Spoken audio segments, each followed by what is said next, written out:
दोस्तों, आज देश भर में अरावली पर्वत चर्चा में है। वो हारमाळा चर्चा में है कारण के આપણી સરકારમાં કેટલાક ગંદી નજર અરવલ્લી પર્વતો પર પડી છે કે જેમને 100 મીટરથી નીચેની પર્વતોને કાપી અને ખનન માફિયાઓને તેમને સોંપી દેવામાં આવે છે, પરંતુ તેનાથી ઘણી અસર છે, જેથી જીવજંતુ, મોર, પોપટ કે જેથી દરેક દરેક જીવજંતુઓને નુકસાન થશે અને તે બિચારા જશે ક્યાં? તેમનું રહેવા સ્થાન જ અરવલ્લી પર્વતમાળાના જંગલમાં છે, તો તે જશે ક્યાં?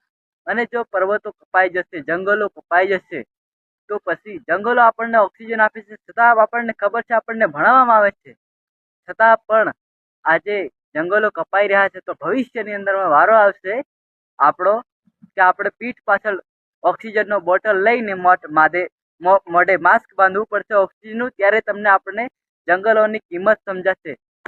જય હિન્દ, જય અસ્તુ, જય હિન્દ, જય ભારત, સેવ ધ અરવલ્લી. આ વિડીયો